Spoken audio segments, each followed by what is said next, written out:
गरीब साध साध सब नेक हैं, आप अपनी ठोरे। जो सतलोक ले जाएंगे वो साधु कोई और।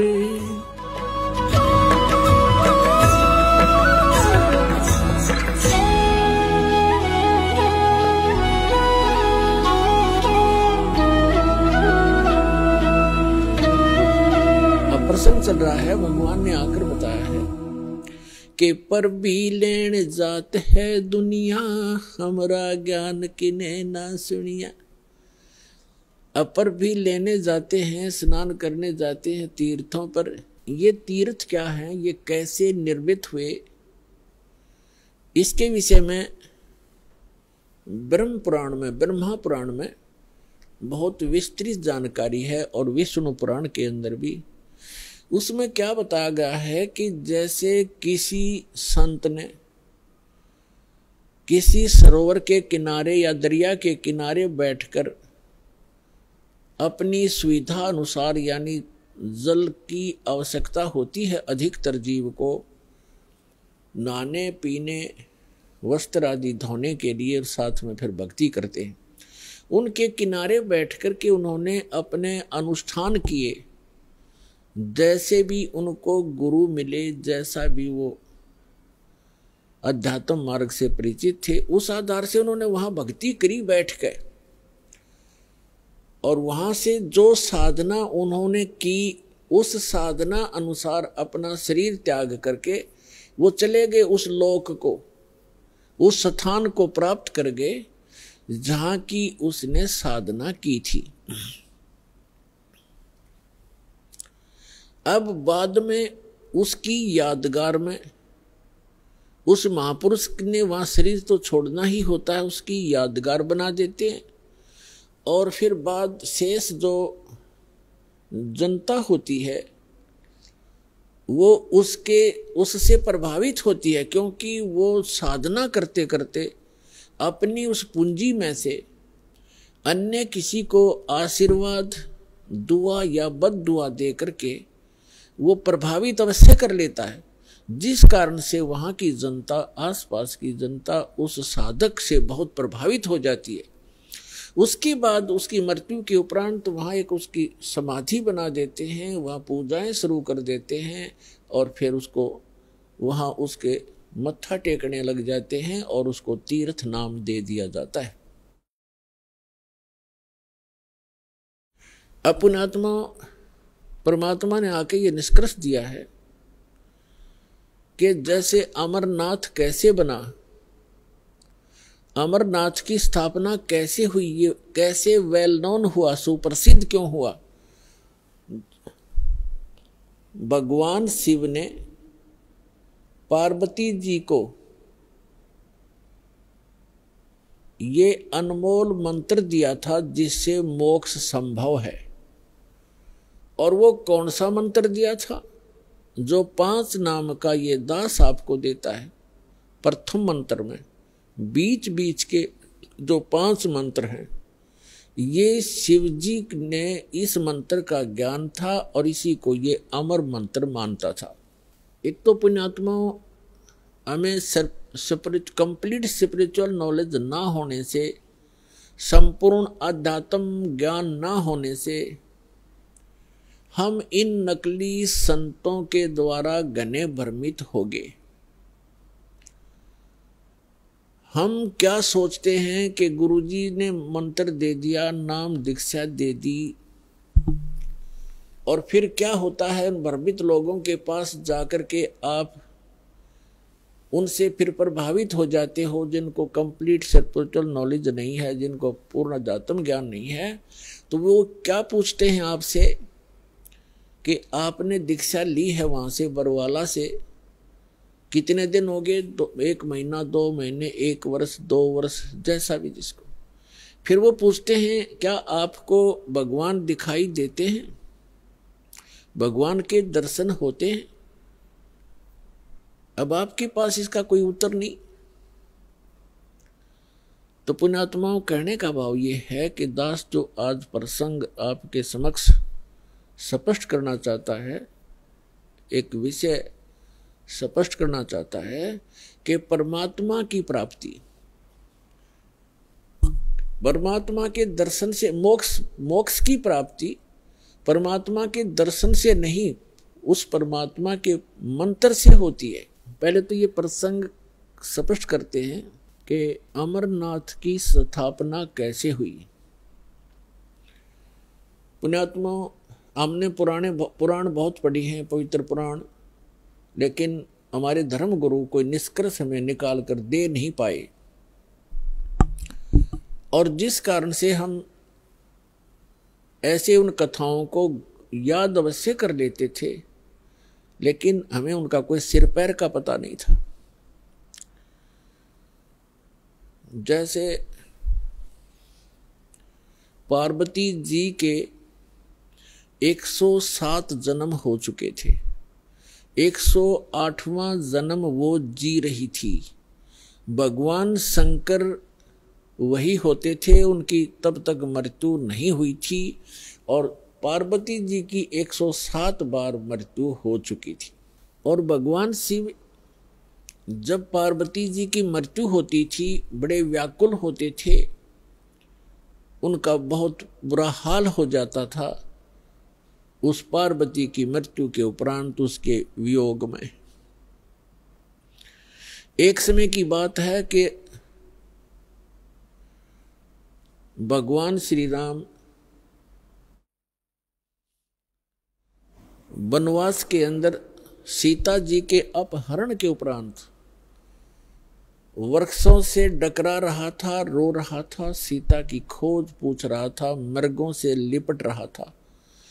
ऊपर से आसमान से पार्वती और शिव देख रहे थे।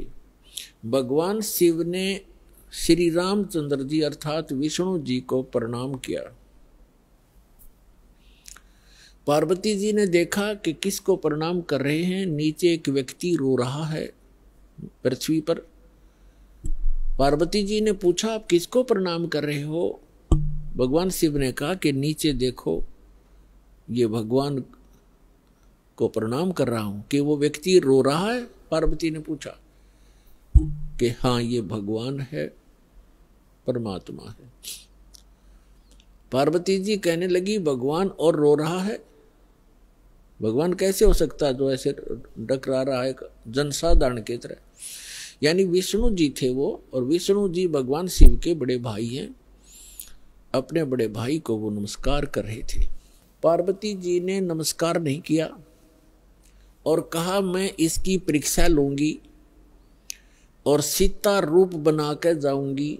यदि ये मुझे पहचान लेंगे तो मैं मान लूंगी कि ये भगवान है। भगवान शिव ने कहा कि यह गलती मत करना, यदि तू सीता रूप बना लेगी तो मेरे काम की नहीं रहेगी।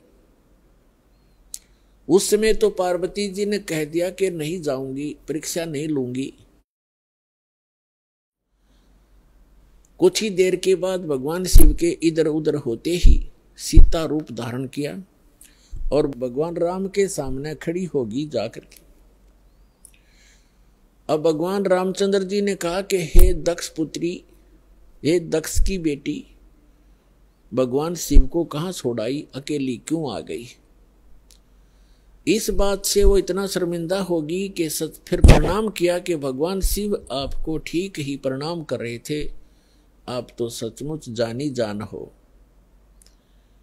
अब देखो पुण्यात्माओं, इस काल के जाल को समझना। श्रीमद् भगवद गीता अध्याय नंबर 7 के श्लोक नंबर 8-9 में ये गीता ज्ञान दाता काल है, ब्रह्मा विष्णु महेश का पिता है, 21 ब्रह्मांड का स्वामी है। ये कहता है कि जितने भी मेरे अंतर्गत प्राणी हैं, चाहे वो ब्रह्मा है, चाहे विष्णु है, चाहे शिव जी है, चाहे शंकर है, चाहे राम और कृष्ण है, उन्हीं के, तो इन सभी जीवों की बुद्धि मेरे हाथ में है, मेरे कंट्रोल में है। इनका सब बलवानों का बल मैं हूँ, सब बुद्धि सबकी बुद्धि मैं हूँ, यानी मेरे हाथ में है। अब देखो, इस काल ने उस समय तो भगवान श्री राम की बुद्धि ऑन कर दी, जिस समय पार्वती को पहचान लिया कि सीता नहीं है तू। और उधर से अपनी पत्नी का पता नहीं उसको, उसने कौन उठा ले गया, तो खाक जानी जान था यो। तो ये सब खेल इस काल के हाथ में है। जैसे जब महाभारत का युद्ध करवाना था उस समय अर्जुन में ताकत दे दी, एक कब मारा था तीर 20 में का निकल जा था, नरसंहार करवा दिया, उसका बैड अकाउंट बनवा दिया। फिर वही अर्जुन जिस समय भगवान श्री कृष्ण जी की मृत्यु हो गई थी और सभी यादव भगवान श्री कृष्ण का पूरा कुल आपस में लड़कर मर गया था, कटके कत्लेआम कर दिया था। 56 करोड़ यादव दुर्वासा जी के श्राप से आपस में लड़ मरे थे। कोई नर यादव शेष नहीं था उस द्वारकापुरी में, कैर टूट गया। उस समय श्री कृष्ण जी के आदेश अनुसार अर्जुन उन गोपियों को, वहां की सभी औरतों को लेकर वापस आ रहा था इंद्रप्रस्थ।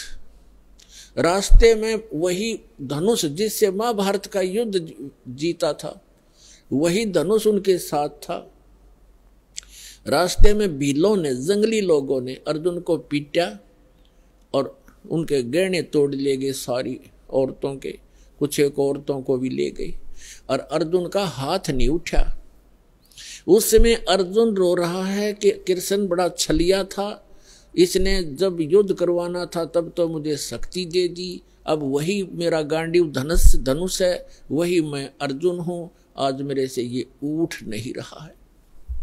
तो यहां परमात्मा कहते हैं, भोले आदमियों तुम कहते हैं मूल लहे ना मूर्खा, गिनते हैं क्यों डारे। मूल लहे ना मूर्खा, ये गिनते हैं क्यों डारे, कि तुम इस जड़ से परिचित नहीं हो। इस सारे एपिसोड का जो भी महाभारत वगैरह हुए हैं, इसकी मूल कौन था? ये काल था। ये काल है, जब इसने अपना उल्लू सीधा करवाना तो पावर दे देता है, जब उसकी ब्रेन मट्टी होनी है छोड़ देता बाढ़ में जाओ। तो अर्जुन खड़ा खड़ा पिट रहा है। तो कहने का भाव ये है कि अब एक ही आज के सत्संग में आपको काल का बहुत सा जाल समझ में आओगा, और जिन पूजाओं को हम किया करते थे वो भी एक काल जाल ही आपको स्पष्ट होगा। अब क्या हुआ, पार्वती जी वापस आ गई कैलाश पर्वत पर अपने महल में। उधर से भगवान शिव की बुद्धि खोल दी काल ने, और उसके मन में ये पक्का हो गया कि यह अवश्य परीक्षा लेकर आई है। भगवान शिव ने पूछा कि पार्वती परीक्षा ले आई? तो झूठ बोल दिया पार्वती ने, परीक्षा नहीं ली अविनाशी, परीक्षा में ना गई कितना भी। तो भगवान शिव की वह बुद्धि खोल दी, उसने देखा वो अपनी दिव्य दृष्टि से सचमुच ये जाके आई है। तो भगवान शिव ने पार्वती जी से पति पत्नी का नाता तोड़ दिया,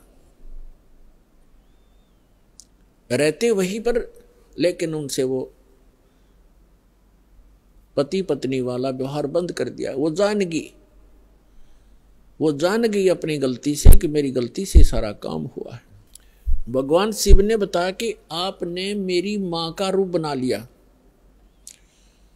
क्योंकि भगवान विष्णु उनके बड़े भाई हैं और लक्ष्मी उनकी, विष्णु जी की पत्नी यानी बड़े भाई की पत्नी, भाभी, मां के तुल्य मानी जाती।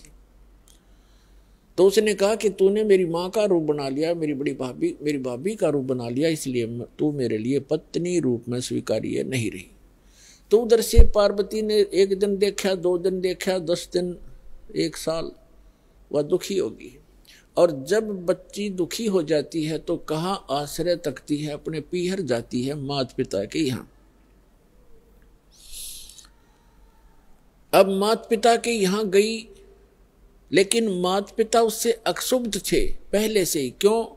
क्योंकि उसने अपनी मर्जी से विवाह किया था भगवान शिव से। उसका पिता दक्ष बिल्कुल खुश नहीं था शिव जी से ब्याह करके। अब वो अपनी मर्जी से विवाह करके आई थी। दक्ष दुखी थे उससे। उधर राजा दक्ष ने उसी समय एक यज्ञ कर रखी थी, एक धार्मिक अनुष्ठान कर रखा था अपने घर में। और धार्मिक अनुष्ठान के अंदर एक ऐसा इन ब्राह्मणों ने, गुरुओं ने बना रखा है कि धार्मिक अनुष्ठान करे तब सारी लड़कियों को, उनके पतियों को यानी अपने दामादों को भी आमंत्रित किया जाता है, और भी गणमान्य व्यक्तियों को, साधु संतों को भी आमंत्रित किया जाता है। तो पार्वती जी की जो अन्य बहनें थी उनके पति भी आए हुए थे, वो बहनें भी आमंत्रित की हुई थी, लेकिन पार्वती को आमंत्रित नहीं किया था, ना शिव को बुलाया था, क्योंकि राजा दक्ष उनको, उनकी शकल भी देखना नहीं चाहते थे। जब पार्वती अपने घर पहुंची तो क्या देखा, वहां हवन हो रहा है, यज्ञ हो रही है, और जितने भी रिलेटिव थे सभी आए हुए हैं, सभी बहनों के पति भी आए हुए हैं, और उनके यथाचित उस यज्ञ में आसन लगाए हुए हैं, और प्रत्येक दिन प्रतिदिन उनका हिस्सा निकाला जाता था। जैसे ब्राह्मण लोग कहते हैं, आपने देखे होंगे फेरे करते समय का 5 यहाँ धर दे, 11 वहां रख दे। तो ऐसे ही किया करते हैं कि इतने रुपए अपने दामादों के रख दो, तो उनका हिस्सा रखा हुआ था प्रत्येक के आसनों के पास। और पार्वती सब पूरे मंडप में घूम के अपनी मां के पास आ गई, और ना दक्ष उनसे मुख से बोला कि आजा बेटी, और बेटी मां के पास ही अपना दुख रोया करती है। अपनी मां के पास जाके कहने लगी, मां आपने यज्ञ कर रखा है, धर्म यज्ञ कर रहे हो, और हमारे को आपने आमंत्रित नहीं किया, क्यों नहीं किया?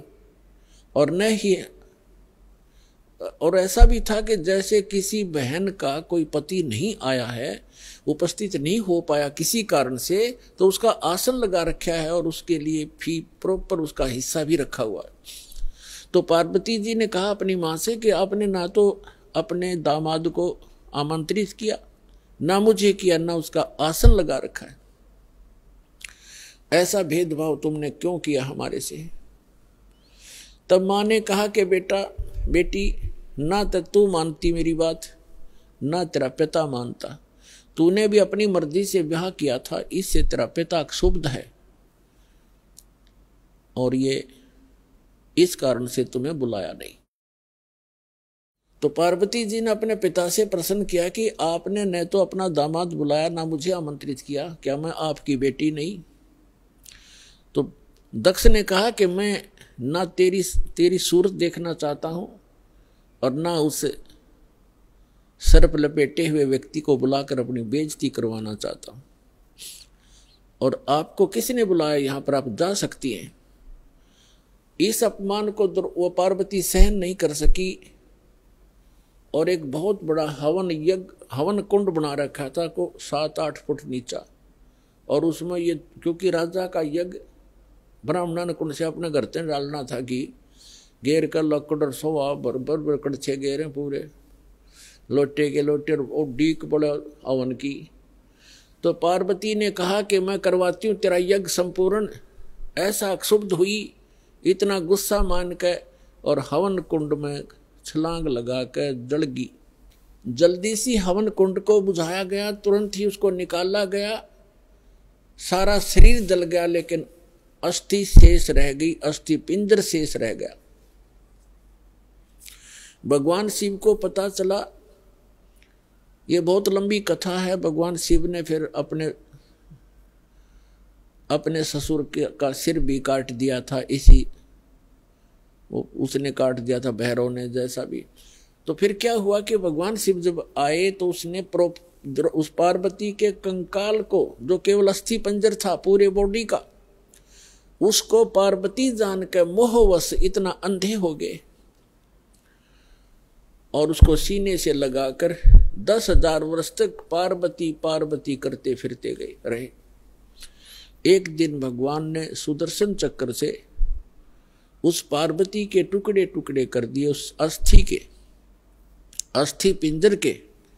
तो उसके विषय में बताते हैं कि जहाँ नैन गिरी वह नैना देवी, जहाँ धड़ गिरी उसकी वहाँ पर वैष्णो देवी।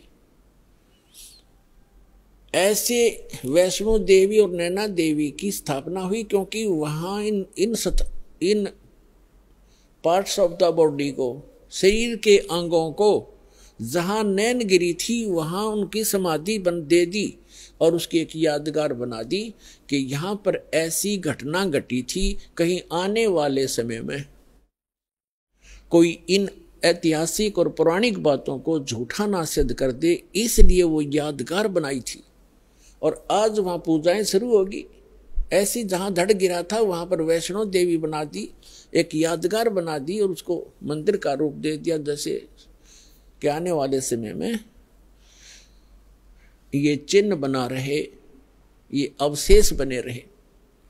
इस प्रकार ये हमारे धार्मिक तीर्थ बने। हम फिर जाने लगे, वहाँ श्रद्धा से मत्था टेकने लगे, चढ़ावा दान दक्षिणा करने लगे, फिर पुजारी बैठा दिए, अब वही घंटी बजा के हम कल्याण मोक्ष समझने लगे। तो अध्यात्म ज्ञानहीनता के कारण हम ऐसा कर रहे थे, ये डले ढो रहे थे। अब जो प्रसंग चल रहा है कि पार्वती जी का फिर नेक्स्ट जन्म जब हुआ, हिमालय के जन्म हुआ और शिव से विवाह हुआ।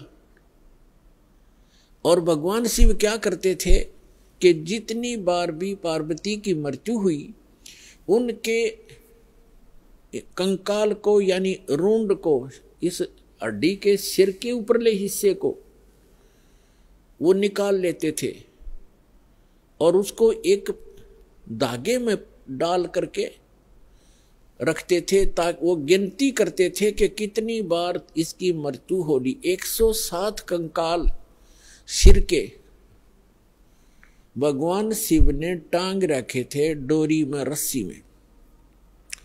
और पार्वती पूछा करती थी कि ये क्या है, तो शिव जी टाल मटोल कर दिया करते थे कि ये मेरा कुछ अपना अनुष्ठान है, तू मत बोल। भगवान शिव ने बहुत बार पार्वती जी से कहा था कि आप भक्ति किया करो, देखो मैं भी करता हूं। तो पार्वती जी कहा करती थी कि मुझे तो भगवान मिल गए हैं, आप देवों के देव महादेव हो, मुझे क्या जरूरत है भक्ति करने की। भगवान शिव बहुत समझाया करते थे कि जीव को भक्ति अवश्य करनी चाहिए, साधना करनी चाहिए, उस परमात्मा की भक्ति करो। लेकिन पार्वती का गला या बात उतरा नहीं करती। पुण्यात्माओं, जिस प्राणी को सुख गणा है वो सुख इस प्राणी का महादुश्मन है। कबीर साहब कहते हैं, सुख के माथे पत्थर पड़ो, जिसते नाम हृदय ते जावे, और बलिहारी व दुख के जो पल पल नाम रटावे। तो पार्वती को इतना सुख था, सभी देवी देव हाथ जोड़ा करते थे और सर्व ऐश्वर्य उपलब्ध थे, तो उसने क्या जरूरत थी भक्ति करने की। तो इसलिए भगवान शिव के पास जो मंत्र था वो स्वयं जाप करते थे, वो पार्वती जी को मंत्र बताया नहीं। एक दिन भगवान शिव सैर सपट्टे को गए हुए थे बाहर, पीछे से नारद जी आ गए और नारद जी बोले कि हे माता, आप जन्म और मरण के दुख को सहन कर रही हो और आपके घर में एक ऐसी अनमोल वस्तु है जिसके सेवन करने से आपका ये जन्म और मृत्यु मिट सकता है। तो पार्वती जी ने पूछा कि भाई नारद, ऐसी कौन सी वस्तु है, मुझे तो मालूम नहीं। उस नारद जी ने बताया कि आप भगवान शिव के पास एक मंत्र है, अमर मंत्र, और वो किसी को नहीं बताते और स्वयं मंत्र का जाप करते हैं, जिस कारण से वो अमर हैं। और उस मंत्र के अभाव से आप जन्म और मृत्यु को प्राप्त होते रहते हो। आपका 108वां जन्म है और भगवान शिव कांस्टेंट चल रहे हैं। और ये जितने भी ये कंकाल टंगे हुए हैं सिर के, रूंड तेरे, ये आपके हैं।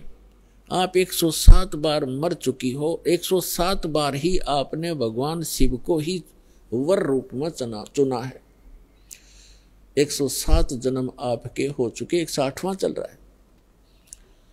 तो पार्वती जी का यह बात खटकेगी कि सचमुच ये मेरे ही सिर हैं, अगर आपके ही हैं ये। लेकिन ये बात गले नहीं उतरे कि भगवान शिव के पास ऐसा मंत्र और मुझे ना दिया हो, मुझे ना देवे, क्योंकि वो मुझे बहुत प्यार करते हैं, मेरे लिए वो सर्वस्व सौंप सकते हैं, सब कुछ दे सकते हैं। ये नहीं हो सकता नारद जी। नारद जी कहने लगे कि देख ले माता, अभी तक आपने उनको एज ए हस्बैंड ट्रीट किया है, एज ए गॉड ट्रीट नहीं किया। अभी तक आपने उसको पति रूप में व्यवहार किया है, आपने उनको भगवान नहीं समझा। और जब तक आपके हृदय में यह डिमांड नहीं होएगी, गुरु जैसे गॉड गुरु जो होते हैं वो भगवान के तुल्य ही माने जाते। तो भगवान शिव उस समय इस मंत्र के प्रदान करने वाले गुरु थे। तो नारद जी तक कह के चले गए। अब पार्वती की नींद हराम होगी कि भगवान को आने दे, और मुझसे कोई अवश्य कोई ऐसी गलती बनी है जो ऐसी वस्तु को मुझसे छुपा रखा है, मैं अवश्य अभाग्नि कोई गलती कर रही होंगी। एकदम नम्रता आई। पहले तो पार्वती जी जैसे पति पत्नी बोलते हैं ऐसे बोला करती थी, और उस दिन आते ही चरणों में दंडवत प्रणाम किया और पैर पकड़ के रोने लगी। भगवान शिव ने पूछा कि किसने क्या कह दिया आपको, क्यों रो रहे हो, बताओ मुझे एक बार। तो पार्वती ने कहा कि आपके रहते मुझे कौन क्या कह सकता है, लेकिन मैं बहुत निकम्मी हूं कि मैं ऐसी कोई गलती कर रही हूं जिस कारण से आपने मुझसे एक अनमोल वस्तु छुपा रखी है। और मैं तो बालक हूं, आप तो भगवान हो, बालकों की गलतियां माफ किया करते, मैं तो बालिका हूं आपके सामने, और मुझे क्षमा करो, मुझसे कोई ऐसी गलती हुई। आपके पास एक अमोघ मंत्र है जिससे मेरा कल्याण हो सकता है। और तब भगवान शिव ने पूछा, भगवान शिव ने सोचा आज या कौन सा स्टेशन पकड़गी, या तो कदे भी इस बात के निकट भी नहीं थी, ना ऐसा मैंने कदे भाव देखा, ऐसी विनम्र नहीं देखी। तब उसने कहा कि तुझे कौन ऐसा भगवान मिल गया जो तेरी बुद्धि बदल दी। ये तेरे सतर का ज्ञान नहीं पार्वती, तेरी बुद्धि को मैं खूब जानता हूं। तब पार्वती जी ने कहा कि नारद जी आए थे, उन्होंने मुझे बताया है कि ये जितने भी ये कंकाल टंगे हुए इस माला में, ये मेरे सिर के, मेरे मुंह के रुंड, ये मेरे ही बताए हैं। मैं 107 बार मर चुकी हूं और आपको ही पति बनाया है मैंने। हे भगवान, क्या मैं मरती थी, आप मुझे कितना प्यार करते हो, और ये जब मैं मरती थी तो क्या आपको दुख नहीं होता था, और फिर भी आपने मुझे वह वस्तु नहीं दी जिससे मैं आपके जीवन तक तो जीवित रह सकती थी, इस मंत्र से ऐसा बताया है। तो भगवान शिव ने कहा कि सचमुच ये सब सिर तेरे ही हैं और गिनती के लिए रखे हुए हैं ताकि तेरी बुद्धि ठिकाना आ जा, इसलिए रखे। और ये दिन आ गया आज। तो परमात्मा ने, भगवान शिव ने कहा कि आज तक मैं तेरी मृत्यु के उपरांत मैं कितना दुखी हुआ करता, वो तो मेरा मन जाने। जैसे उन्होंने बताया कि एक बार राजा दक्ष के यहां तू मृत्यु को प्राप्त हुई थी, और तेरे उस अस्थि पिंजर को लिए मैं 10,000 वर्ष तक सीने से लगाए फिरा करता। मैं इतना पागल की तरह तेरे ऊपर आसक्त था, तेरे वियोग में मैं इतना दुखी होता था, और फिर भी मैं आपको, पार्वती ने कहा कि फिर भी आपने मुझे ये मंत्र क्यों नहीं दिया जिससे मैं मरती नहीं और आपके साथ ही रहती। तब भगवान शिव ने कहा कि ये मंत्र ऐसे नहीं दिया जा सकता, जब तक जिज्ञासा प्रबल ना हो इस मंत्र के बताने का कोई लाभ नहीं बताने वाले को, बल्कि पाप ही लगता है। अब जैसे एक सीप होती है जिससे मोती बनते हैं, सीप जिससे मोती बनते हैं। एक जीव होता है समुद्र में, उसका ऊपर का जो बॉडी होता है वो बहुत सख्त होता है और छोटा सा सीप होता है, और वो जिस समय समुद्र के अंदर एक ऐसा वातावरण बनता है उसको प्यास लगती है और वो समुद्र के जल को ग्रहण नहीं करती, वो ऊपर आ जाती है सतह पर, पानी के ऊपर की सतह पर। और जब स्वाति नक्षत्र में, स्वाति नक्षत्र की ऊपर से कोई बूंद आसमान से उसके मुख पर गिर जाती है उस समय, तो उस बूंद से जब मुंह खुला हो सीप का, उसकी डिमांड होती है उस बूंद की, आसमान के पानी की बूंद की, और उसमें मुंह खुला हो और उसमें वर्षा हो रही हो, तो मुंह खुले हुए पर एक ही बूंद पर्याप्त है उसमें मोती बनाने के लिए। और मुंह खुला ना हो और सीप बेशक ऊपर सतह पर जल के ऊपर घूम रही हो, चाहे सारा सामन बरस जा, उस मोती नहीं बन सकता क्योंकि उसका मुंह खुला नहीं है। तो ऐसे ऊपर बगैर मुंह खुले और उस बूंद की कोई वैल्यू नहीं है, व्यर्थ जाती है। ठीक इसी प्रकार भगवान शिव ने बताया कि आपके अंतःकरण का मुंह खुला नहीं था, आपके अंदर ये जिज्ञासा उत्पन्न नहीं हुई थी, इसकी डिमांड नहीं हुई थी। और आज नारद जी ने आपके अंदर ये प्रेरणा पैदा करके आपके अंतःकरण की वो डिमांड प्रेरित कर दिया, आपको आपकी प्रबल इच्छा होगी। अब ये मंत्र दूंगा पार्वती तो तेरा काम करेगा। पहले मैंने बहुत बार कोशिश की थी कि आपको ये मंत्र दूं, लेकिन आपने तो कान्ना पे कटाड़ी सारी बात, और कभी भी नहीं आपने भक्ति करने की सोची भी नहीं। अगर आप मेरे ज्ञान को सुनती तो मैं ये मंत्र आपको प्रेरित करके ये मंत्र भी देता, लेकिन ये ऐसा अनमोल मंत्र है, बगैर जिज्ञासु के और प्रबल इच्छा हुए बिना ये देना व्यर्थ होता है। इसलिए मैंने आपको मरते हुए भी देखा, मैं रोता भी था, डकराता था, टक्कर मारता था, लेकिन ये अनमोल वस्तु दे नहीं सकता था। तो पुण्यात्माओं, उस मंत्र को कितना कॉन्फिडेंस रखा गया था भगवान शिव के द्वारा। पार्वती के अतिरिक्त उन्होंने किसी को ये मंत्र फिर खोला भी नहीं। अब पार्वती से कहा कि इस मंत्र को मैं उस स्थान पर दूंगा, कोई अन्य जीव जंतु ना सुन ले। तो वो कहां ले गए उनको? वहां ले गए जहां आज अमरनाथ नाम से स्थान प्रसिद्ध है। वहां एक उस स्थान पर एक सूखा वृक्ष था, सूखा वृक्ष खड़ा था, उसके पत्ते नहीं थे, टहनी अवश्य खड़ी थी, पत्तों रहित सूखी। और उसकी एक खोगड़ माने वृक्ष के अंदर एक उसके तने में एक सुराख बन जाता अपने आप ही कुदरती, और उसमें एक मादा तोते ने अंडे दे रखे थे, उत्पन्न कर रखे थे।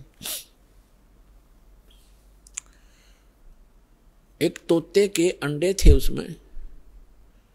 तो भगवान शिव ने देखा कि आसपास, क्योंकि अगर कोई हरे वृक्ष के नीचे बैठते हैं तो कोई ना कोई पक्षी भी आकर बैठ सकता था, दिखाई नहीं देता, इसलिए ऐसे सूखे वृक्ष के नीचे बैठे जाकर कि कोई पक्षी भी निकट आवेगा तो पता लग जाएगा। तो उससे पहले भगवान शिव ने अपने दोनों हाथों को ऐसे जोर से बजाया 3 बार, और इतना भयंकर नाद हुआ, आसपास के पक्षी और पशु सैकड़ों किलोमीटर दूर उड़कर चले गए, इतने भयभीत हो गए। और जो अंडे थे वो भी बच्चे बनकर उड़ गए। एक अंडा वो खराब था, डिफेक्टिव था, वो वहां रह गया। अब पुण्यात्मा देखना, ये है कंप्लीट स्पिरिचुअल नॉलेज। ये संपूर्ण अध्यात्म ज्ञान है। अब आप देखते हो जैसे अस्थि उठाते हैं, अस्थि फूल उठाते हैं, जो हार्ड जीव के, मनुष्य के, स्त्री या पुरुष के जला दिए जाते हैं, शरीर को अंतिम संस्कार कर दिया जाता है शरीर का, उसके बाद उसके कुछ कण हड्डियों के बच जाते हैं, उनको फूल बोलते हैं, अस्थि बोलते हैं। उनको वहां से उठाया जाता है उस राख से, और कहाँ डाल के आते हैं? गंगा में, दरिया में। क्यों डालते हैं? ये तो एक बहकाने वाली बात है कि वहां गति करवाने जाते हैं। मरने के बाद जीव चला गया जहां जाना था, उन हड्डियों के कहीं फेंकने से, दरिया में डालने से गति होती है। उसका मूल उद्देश्य ये है कि जैसे हम जिस बॉडी में रहे हैं, ये शरीर हमने सबसे प्रिय है। इंसान कोई रोगी हो जाता है, रोग भयंकर होता है, उसमें बहुत इलाज करवाना पड़ता है, तो अपने मकान और जमीन को भी बेचकर इस शरीर को सुरक्षित रखना चाहता है। ये कितना प्रिय होता है। और इसको छोड़कर जब ये प्राणी जाता है, पहले ये ऊपर ले जाया जाता है, वहां तपस्शिला पर इसको भूना जाता है, इसके अंदर से गंध निकालकर फिर इस जीव को फेंक दिया जाता है। ये आकाश मार्ग से आकर धर्मराज के दरबार में पंक्ति में खड़ा हो जाता है। इस प्रोसेस में इसको 10-12 दिन लग जाते हैं। इसलिए 13वें दिन ये वापस आ जाता है जहां इसने गधा बनना है, कुत्ता बनना, सूर बनना है या भूत बनना है, उस लाइन में फिर लग जाता है। तो ये प्रेत बन जाते हैं अधिकतर। भूत पूज कर भूत बनेंगे, तो हम सब भूतों की पूजा ही करते थे। तो प्रेत बनकर आता है कहाँ? अपने घर में। घर से फिर अपने शरीर को खोजता है, मेरा शरीर कहाँ, उसमें प्रवेश करूं। फिर वो वहां से चलता चलता जाता है, क्योंकि एक फिल्म सी बनी होती है, वो फिर वहां जाता है जहां उसका अंतिम संस्कार किया होता है। तो वहां अगर वो अस्थि नहीं उठाई जाती है तो वो जीव उन अस्थियों को चिपक जाता, मेरी है, ये मेरी है, उनका चिपका रहता वहां पर। और उन्होंने, जिन गुरुओं को ज्ञान तो था नहीं, उन्होंने सोचा कि ये अस्थि अगर यहां से उठा कर और कहीं फेंक आवे, दरिया में डाल दें, तो ये उस प्रेत का हाथ ना लगे, वो यहां चिपक कर ना बैठे इन शमशान घाट में, यहां गांव में ना रहे, कहीं और चला जा। इसलिए उसको उठाकर उनकी अस्थियों को जल प्रवाह कर देते हैं। वहां डालने के बाद फिर इसको पता ही नहीं लगता वो कहाँ गई। इनका ये उद्देश्य होता है कि वो वहां से जगह छोड़ जावे, उनकी खोज में उड़ा गंगा किनारे धक्के खाता रहे। तो पुणात्मा, ये अस्थि उठाने की ये प्रक्रिया यहां से चली है। और इसको उठाओ या ना उठाओ, ये कोई फायदा नहीं, उसमें कोई लाभ या हानि नहीं है उस जीव को जो चला गया शरीर को छोड़कर बाद की क्रियाओं से। अब ऐसे ही जैसे आपको बहुत बार बताया है कि इस प्राणी को मानव शरीर 2 प्रकार से प्राप्त होता है।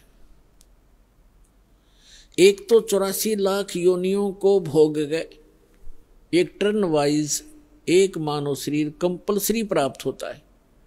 और दूसरे प्रकार का वो होता है जो शुभ संस्कारों से लगातार भी कई मनुष्य जीवन आपके पूर्व जन्म के पुण्य संस्कारों से हो जाते हैं।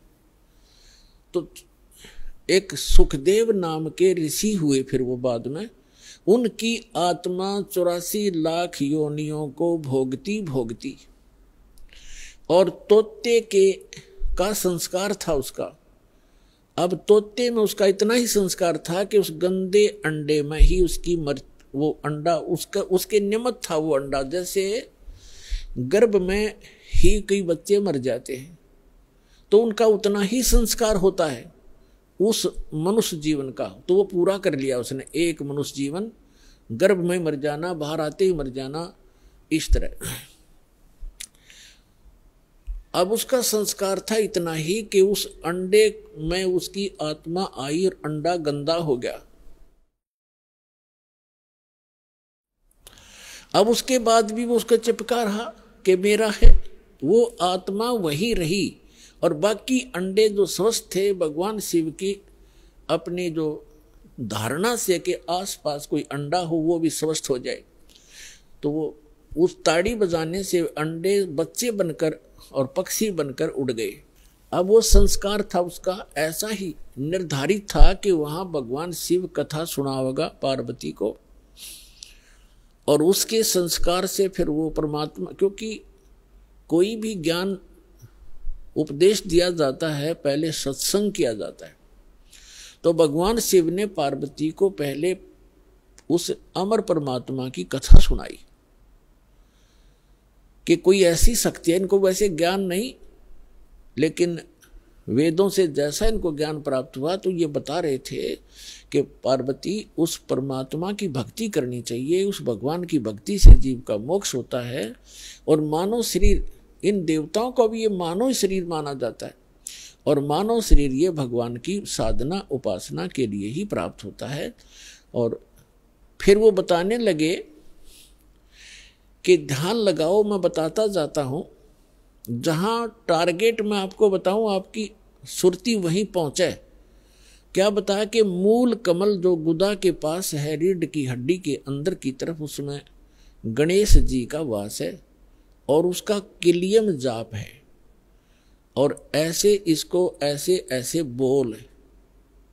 फिर बताया कि उससे 2 उंगल ऊपर सावित्री और ब्रह्मा जी का कमल है, उसका ये मंत्र है।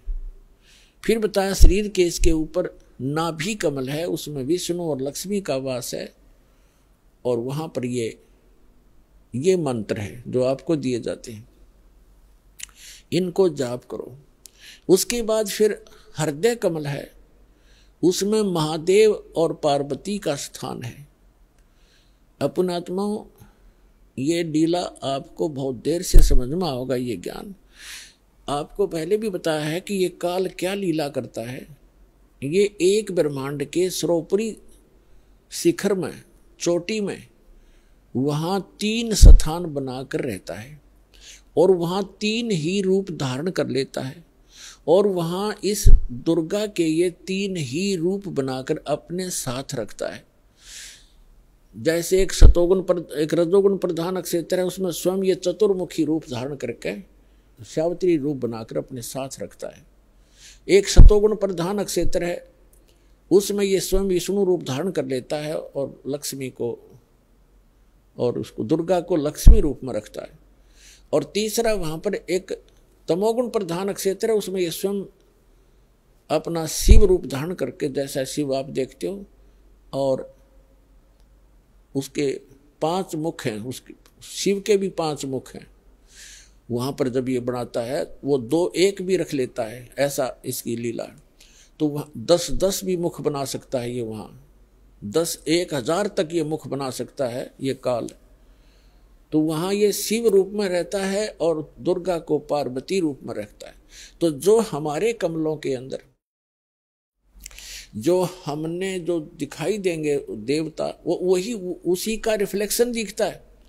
और वहां के इन स्थानों के इंचार्ज ये इनके पुत्र होते हैं, जहाँ इनके कार्यालय हैं, जैसे शिवपुरी है, विष्णुपुरी है, ब्रह्मापुरी है, ये अलग है, और वहां पर रिफ्लेक्शन उसका ही आता है।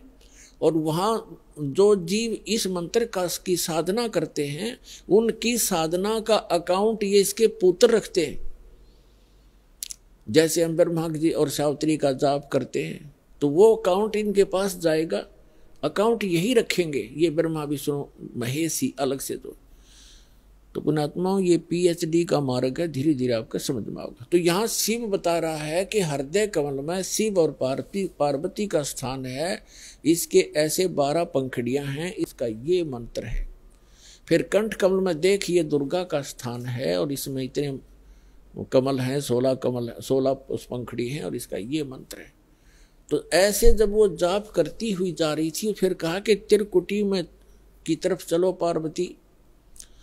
अब जो ही वो ऊपर को उठी, यहाँ से समाधिस्थ हो गई वो, क्योंकि पुण्यात्माएं जो होती हैं उनका शरीर एक बहुत कोमल होता है, उनमें इतने विकार नहीं होते जैसे हम कलयुग में आ गए। सतयुग में क्या था? सतयुग में प्रत्येक व्यक्ति कोई भी था, जन साधारण भी और ब्राह्मण गुरु भी, उनकी समाधि तुरंत लग जाया करती थी, क्योंकि शरीर इतना पिछले पुनः संस्कारों से इतना कोमल होता था, इतना स्वच्छ होता था, अंदर से सब नसें सब वो उनका साफ होता था, बहुत आसानी से समाधि लग जाती थी। तो ऐसी वो देव स्वरूप शरीर था पार्वती का, तो स्वयं उनका एकदम समाधि लग गई। वो अंदर सुरती उसकी कमलों में चली गई और उन कमलों में घुसकर वो नज़ारा देखने लगी।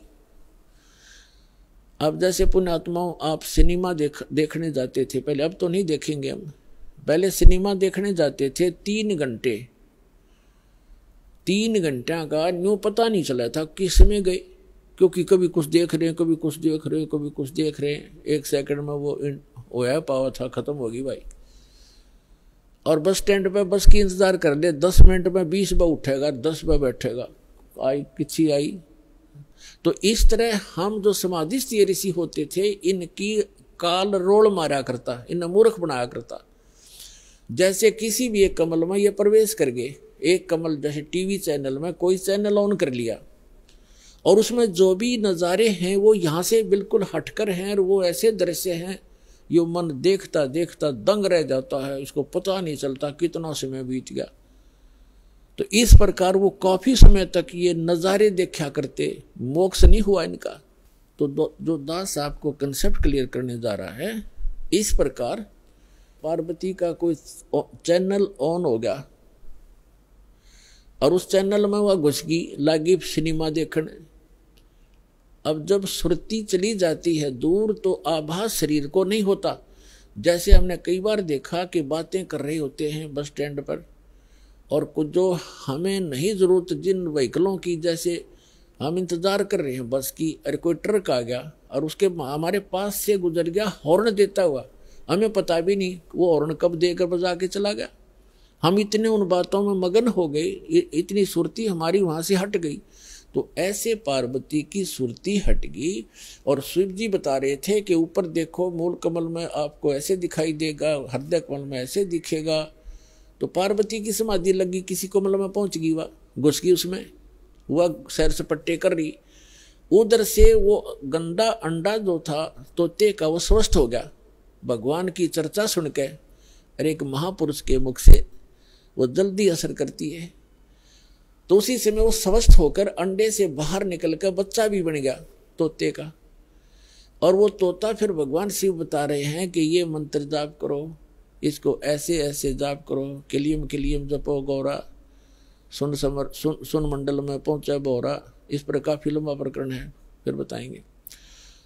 और ऐसे हरियम हरियम जपो, तो सारा बता रहा था। तो वो वो बता रहा था, पहले तो पार्वती कह रही थी हाँ ऐसा ऐसा है, हाँ जी हाँ जी।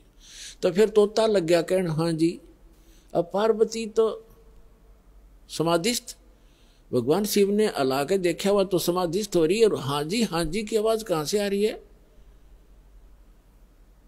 तो जब उसने देखा कि अवश्य यहाँ कोई व्यक्ति है, इधर उधर देखा तो तोते ने सोचा है भी शिव जी पकड़ेगा, तेरी टिटवी दाबेगा। अब वो उड़ लिया, तोता वहां से उड़ लिया फर्र दे ही करके। अब शिव जी ने देखा कि इसने मेरा मंत्र प्राप्त कर लिया, और तोता बड़ा बदमाश होता है, यो किताब बोल रहेगा इसने। और ये ऐसे बताने से किसी व्यक्ति के हाथ लग गया। जैसे ये राक्षस क्यों बन गए, जो साधना करते थे मर्यादा तोड़ गए, सब विकार करने लगे, और उस भक्ति की से उसमें सिद्धियां उतनी ही आ गई जो देवताओं में थी, लेकिन उनके कर्म बिगड़ गए, तो वो बराबर की शक्ति युक्त हो गए और दुखदायी एलिमेंट बन गए। इसलिए इन मंत्रों को अभी तक हम गुप्त रखते हैं कि एक आम जो बगैर किसी अधिकारी के इसको दिया नहीं जा सकता, यह हानि कर सकता है, फिर आम समाज के लिए भी दुखदायी बन जाता है। तो ये कारण था कि आम व्यक्ति को जनसाधारण कहते हैं भाई ये मंत्रों को तुम्हारे गुरुजी गुप्त क्यों रखते हैं। अब उनको क्या पता, जगत को भगत की मर्यादाओं का ज्ञान नहीं होता, तो श्रेयाम सार्वजनिक क्यों नहीं करते, वो सबको क्यों नहीं बताते। कोई बात है, अब आपके पास 20 लाख रुपये हैं तो बांट देना सबको, खड़ा होगा गली में बांट दे, 10-10 रुपये, 100-100, 500, 1000-1000। जब तेन कहेगा कौन से बेटे ने दूं जो ठीक ठाक रखे, खराब ना कर दे। तो ये एक अनमोल धन है, ऐसे नहीं बांटा जाता। तो भगवान शिव पीछे पीछे और तोता आगे आगे, दोनों में सिद्धि। उस मंत्र से वो भी मंत्रित होकर के सिद्धि युक्त हो गया और वो भाग लिया। आगे तोते का शरीर छोड़कर वेद व्यास की पत्नी ने जमाई ली, उसके माध्यम से वो सूक्ष्म रूप से गर्भ में पहुंच गया। और जब उनका मिलन हुआ पति पत्नी का, तो उस समय उसने उसमें बॉडी धारण कर ली वेद व्यास और उसकी पत्नी से, और गर्भ में रहा। तो भगवान शिव आए पीछे पीछे और कहा कि पार्वती, वो व्यास की पत्नी, तेरे पेट में मेरे ज्ञान का चोर है, मैं इसे मारूंगा। तो उसने कहा कि क्यों मारोगे, क्या गुस्ताखी कर दी, यदि कोई जीव, मुझे तो मालूम नहीं, आप तो अंतर्यामी हैं भगवान, आपने को पता होगा क्या बात होगी कि इसने मेरा अमर मंत्र चुरा लिया, सुन लिया और ये अमर हो गया, और कहीं ये किसी और को बताओगा, इसलिए मैं इसने खत्म करूंगा, मारूंगा।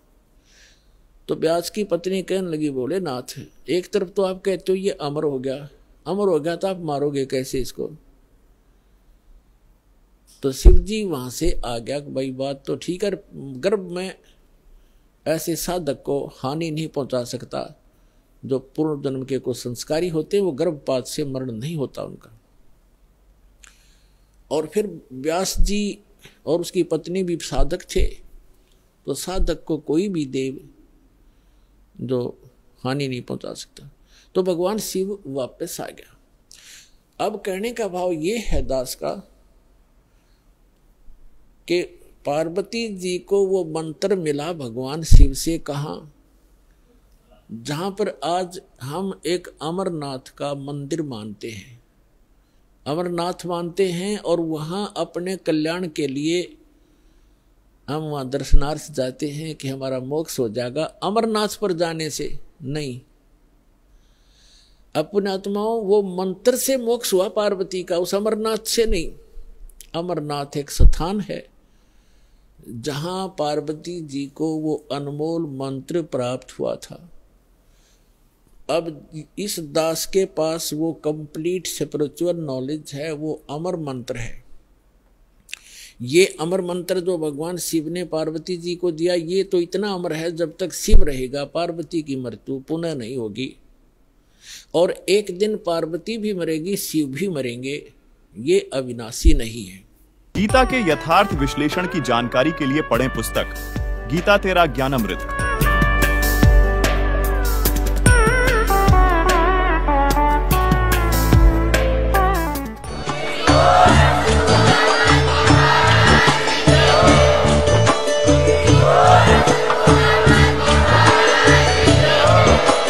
आप सुन रहे थे जगत गुरु तत्वदर्शी संत रामपाल जी महाराज जी के मंगल प्रवचन। अधिक जानकारी के लिए विजिट कीजिए हमारी वेबसाइट www.jagatgururampalji.org। संत रामपाल जी महाराज जी के शुभ आशीर्वाद से पूरे विश्व भर में 500 से भी ज्यादा नाम दीक्षा केंद्र हैं, जिन पर संत रामपाल जी महाराज जी द्वारा ऑनलाइन निशुल्क नाम दीक्षा दी जा रही है। अपने नजदीकी नाम दीक्षा केंद्र का पता करने के लिए संपर्क करें 8222880541।